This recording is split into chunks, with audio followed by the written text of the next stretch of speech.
On the sound spectrum, you have an incredible score.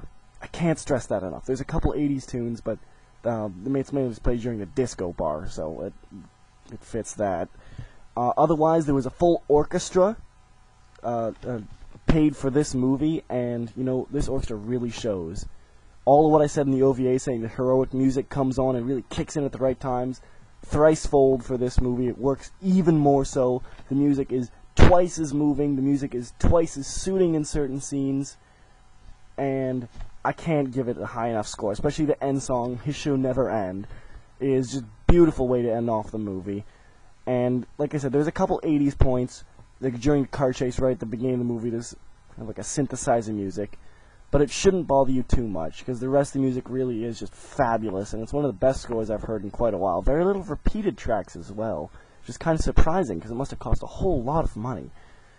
I guess no more than 200 million yen, but anyway, you will not be disappointed, especially on the animation side, and I'd say especially on the sound. You will not be disappointed by either of these categories. It is just a fantastic looking and fantastic sounding movie for the time. Keep in mind when this movie was made, but it still looks very good, very fluid. Also, I just wanted to add in, digressing a little on the background detail, there is a lot more sight gags in this movie than I remember.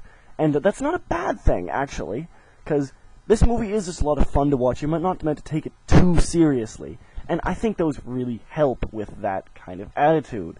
There's a lot of fun things, especially at the disco bar. I can't really describe a whole lot of them. I guess I don't want to give them away. This is really funny things. Really funny things. But, okay, for instance, I'll describe one of them, just to give you an example.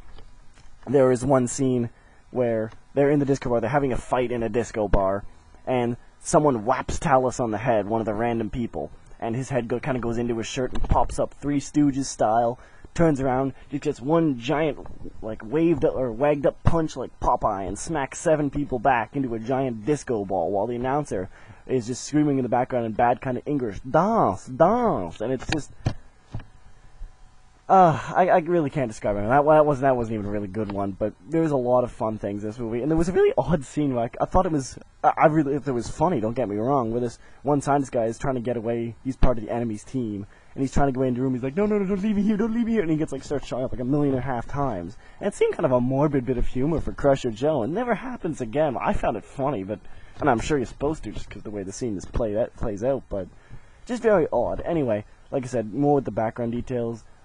There's a ton of them. You can easily watch the movie a second time and enjoy it just as much, if not more, looking out for these things. Look for the dinosaur on the elevator. You heard me. So, Crusher Joe the movie, if you like sci-fi anime, if you like action anime, if you just like animation in particular, this is definitely a movie to check out. It does have a lot of Ralph Bakshi-esque effects in it that you'll probably greatly enjoy. Not quite as gaudy or as overdone as Bakshi's, but definitely implemented quite well. There is a ton of action in this movie, whether it be a fist fight, laser fight, or a giant cycloptic gorilla fight. Yes, I said that. Or whether it be you want to enjoy it just for the good story, like if you want to pick up this set, like I said, it is long out of print, I said this before, but if you can find it, this is definitely worth the purchase. I bought it for $46 and it was not a waste. It does contain all 3 features. The translation for all 3 movies is beautiful, especially the movie. Very eloquent, stylish, yet keeping to the general spirit of the show.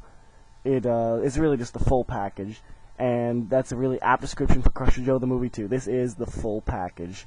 This is the best Crusher Joe you can ask for, and if you're going to start somewhere, start here. Alright, thank you for listening to my retrospective review of the Crusher Joe feature trilogy. And I'd like to thank you for watching these videos, any of them at all. Feel free to rate and comment if you want. Good ratings.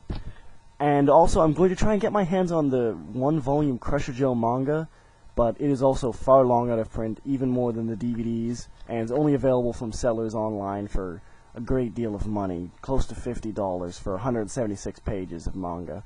I'm not sure if I can do it right away, but expect that review sometime in the future. I know I'm going to get it. I know I'm going to break down and get it at some point. Either way, thank you again, and hope to have more retrospectives on the way.